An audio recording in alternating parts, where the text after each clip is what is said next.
Hello friends, Radhe Radhe. आप सभी लोग कैसे हैं? आशा करती हूँ कि आप सभी लोग अच्छे होंगे, परम मंगल में होंगे।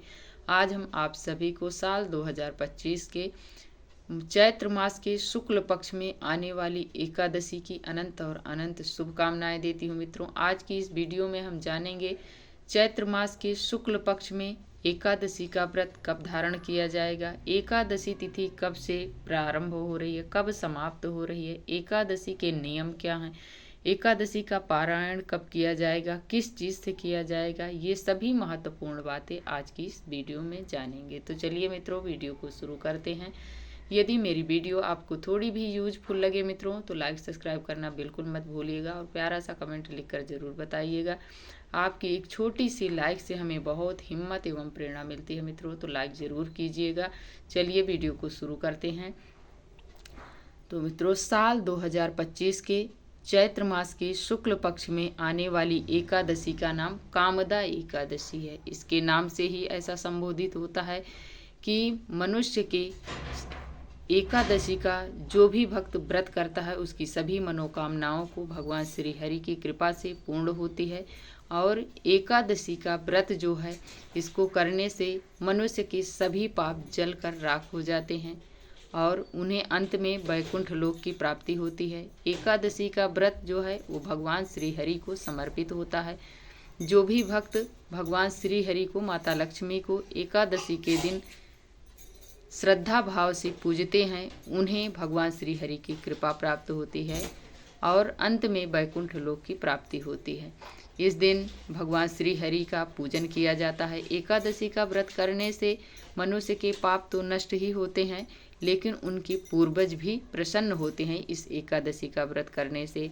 और जब पूर्वज प्रसन्न होते हैं तो अपने घर परिवार पर वो मनवांछित फल प्रदान करते हैं, तो उनके घर परिवार में धन धान्य की कमी नहीं होती है। इसलिए एकादशी का व्रत अपने आप में सभी व्रतों से श्रेष्ठ व्रत माना जाता है, सबसे महान व्रत है। इस व्रत को जरूर कीजिएगा। इस दिन भगवान श्रीमन नारायण की विधि विधान पूर्वक पूजन किया जाता है। यदि लड्डू गोपाल हैं तो उन्हें पंचामृत से एकादशी के दिन स्नान करवाएं। स्नान करवा के उन्हें साफ स्वच्छ धुला हुआ पीले रंग का वस्त्र धारण करें, उन्हें श्रृंगार करें, बांसुरी दें। इस प्रकार से किया जाता है एकादशी के दिन। एकादशी के दिन भूल कर भी हमें चावल नहीं ग्रहण करना चाहिए, ना ही चावल किसी को दान किया जाता है। अब हम जान लेते हैं एकादशी के नियम। एकादशी का व्रत जो होता है मित्रों, वो 3 दिन का होता है, त्रिदिवसीय श्रेणी में आता है, 10वीं से लेकर द्वादशी तक। एकादशी का व्रत तो सिर्फ एक दिन ही किया जाता है, लेकिन उसके नियम होते हैं। नियम 10वीं से चालू होते हैं। तो जान लेते हैं 10वीं के नियम। 10वीं के दिन ब्रह्मचर्य का पालन किया जाता है, जमीन पर शयन किया जाता है, साग, चना, मसूर, मटर, बैगन, मूली, लहसुन, प्याज, मांस, मदिरा, ये सभी चीज़ें त्याग दी जाती हैं 10वीं तिथि से। 10वीं तिथि के दिन जैसे महिलाएं हैं तो उन्हें बाल वगैरह धुल लेना चाहिए, कपड़े, घर की साफ़ सफाई, किचन की साफ़ सफाई, मंदिर की साफ़ सफाई, नाखून, ये सभी चीज़ें 10वीं के दिन किए जाते हैं। अब हम जान लेते हैं एकादशी के नियम। एकादशी के दिन सुबह भोर में उठें, जल्दी से स्नान करें। स्नान करने के बाद साफ स्वच्छ धुला हुआ पीले रंग का वस्त्र धारण करें। घर में आएँ, पूरे घर में गंगा जल का छिड़काव करें। फिर अपने घर के मंदिर में आप थोड़ा सा गंगा जल और पुष्प लेकर अपने व्रत का संकल्प लें। संकल्प लेने के बाद फिर आप जहाँ पर भगवान श्री हरि की पूजन करना है, चौकी लगाना है, वहाँ पर क्लीन कर लें गंगा जल से या शुद्ध जल से। फिर पीले रंग का वस्त्र बिछाकर भगवान की चौकी लगाएं। चौकी पर तिल या पुष्प का आसन देकर भगवान श्रीमन नारायण के विग्रह को विराजमान करें। विराजमान करने के बाद फिर गणेश भगवान को थोड़ा सा पुष्प का आसन देकर विराजमान करें।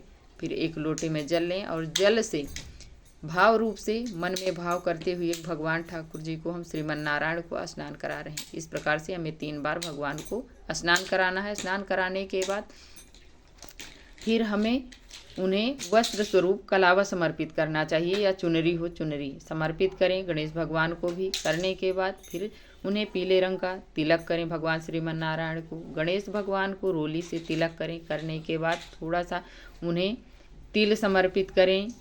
जैसे आप चावल समर्पित करते हैं तो चावल नहीं एकादशी पर यूज किया जाता है। थोड़ा सा तिल समर्पित करें, पुष्प पीले रंग का हो तो पीले रंग का पुष्प समर्पित करें। करने के बाद फिर आप दीपक प्रज्वलित करें। सबसे पहले दीपक प्रज्वलित कर लें, फिर थोड़े सा हाथ में जल और पुष्प लेकर सभी देवी देवताओं का नाम लेकर आवाहन करें। आवाहन करने के बाद फिर अपना पुष्प और जल भगवान श्रीमन नारायण के चरणों में छोड़ दें। छोड़ने के बाद फिर आप धूप जलाएं। धूप जलाकर सभी को दिखाइए। दिखाने के बाद भगवान श्रीमन नारायण को भोग लगाइए। जो भी आपके पास है वो आप भोग प्रसाद लगाएं। भोग लगाएं। ऋतु फल जो भी है उसका भी भोग लगा दीजिए और 1 लोटा जल जरूर भगवान को रखिए। उसमें तुलसी दल जरूर डालिए। बिना तुलसी दल के भगवान श्रीमन नारायण भोग प्रसाद नहीं ग्रहण करते हैं, तो हमें भोग प्रसाद में तुलसी दल डालना चाहिए। एकादशी के दिन तुलसी दल नहीं स्पर्श किया जाता है। एकादशी माता भी व्रत रखती हैं भगवान श्रीमन नारायण के लिए, तो हमें 1 दिन पहले ही तुलसी दल तोड़कर रख लेना चाहिए। गंगा जल से धुलकर उसे आप यूज कर सकते हैं। इस प्रकार से किया जाता है एकादशी का व्रत। फिर हम थोड़े से हाथ में पुष्प और जल लेकर अपने एकादशी माता की व्रत कथा सुनेंगे। पूजा करने के बाद व्रत कथा सुनेंगे और फिर जो हाथ में पुष्प और जल लिए हैं इसको हमें जल के लोटे में डाल देना है। डालने के बाद फिर हम भगवान जी को भोग पवा कर फिर हम आरती करेंगे। पहले गणेश भगवान की, फिर भगवान श्रीमन नारायण की आरती करेंगे। आरती करने के बाद हाथ जोड़कर क्षमा याचना करेंगे। फिर जो भी हमारी श्रद्धा से बन पड़ता है वो हमें दक्षिणा चढ़ानी चाहिए। बिना दक्षिणा के हमारी पूजा भगवान, कोई भी भगवान हो, संपन्न नहीं मानी जाती है, पूर्ण नहीं होती है आपकी पूजा, तो दक्षिणा जरूर चढ़ाएं। चढ़ाने के बाद फिर आप हाथ जोड़कर माफ़ी मांगे। हे प्रभु, जो भी मुझसे पूजा पाठ में त्रुटि हो, गलती हो, वो मुझे माफ़ करिए। मेरी पूजा अर्चना वंदना मेरी मनोकामना को पूर्ण करने में सहायता कीजिए। इस प्रकार बोलना है। बोलने के बाद फिर आप जल के लोटे को ले जाइए, सूर्य भगवान को अर्घ दीजिए। अर्घ देने के बाद तुलसी माता को धूप दिखाइए, परिक्रमा लगाइए। फिर आकर अपनी चौकी पर बैठकर भगवान श्रीमन नारायण के सामने भगवान श्री हरि का नाम का जप कीजिए। जो भी आपको मंत्र आता हो उस मंत्र का आप कम से कम 108 बार जरूर जप करें। करने के बाद विष्णु सहस्त्र नाम का पाठ कीजिए, गजेंद्र मोक्ष का पाठ कीजिए, गीता का पाठ कीजिए। ये सभी इस दिन भगवान श्रीमन नारायण के चरणों में अपना ध्यान लगाना चाहिए। ज़्यादा से ज़्यादा भगवान को समय देना चाहिए। इस दिन किसी की निंदा, चोरी, चुगली, क्रोध नहीं करना चाहिए। इससे आपके जो पुण्य होते हैं वो क्षीण हो जाते हैं। तो अपने आप को ज़्यादा से ज़्यादा इस दिन बचाना चाहिए और इस दिन 1 बार फलाहार करना चाहिए। एकादशी के दिन सिर्फ 1 बार फलाहार करना चाहिए। दशमी के दिन 1 बार भोजन ग्रहण करना चाहिए शुद्ध सात्विक, और द्वादशी के दिन भी 1 बार भोजन ग्रहण करना चाहिए शुद्ध सात्विक। ब्रह्मचर्य का पालन करना चाहिए तीनों दिन, तभी हमारी एकादशी का पूर्ण फल प्राप्त होता है। और जब हम पारण करें तो पारण से ठीक पहले हमें ब्राह्मण को सीधा वगैरह जरूर निकाल दें, और जो आप एकादशी के दिन दक्षिणा चढ़ाए हैं वो दक्षिणा और सीधा ब्राह्मण के लिए निकाल दीजिए। निकाल कर ही हमें पारण करना चाहिए।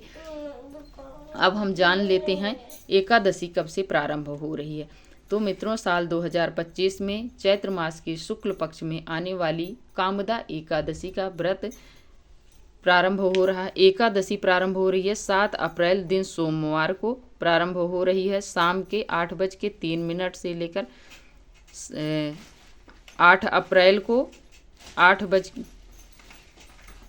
8 अप्रैल दिन मंगलवार को 9:14 पर एकादशी समाप्त हो रही है। उदया तिथि के अनुसार व्रत किया जाएगा 8 अप्रैल को, दिन रहेगा मंगलवार।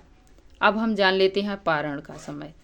9 अप्रैल को एकादशी का पारायण किया जाएगा। पारण का समय है सुबह 6:03 से लेकर 8:35 तक। हमें द्वादशी में ही पारण कर लेना चाहिए, तभी हमें एकादशी का पूर्ण फल प्राप्त होता है।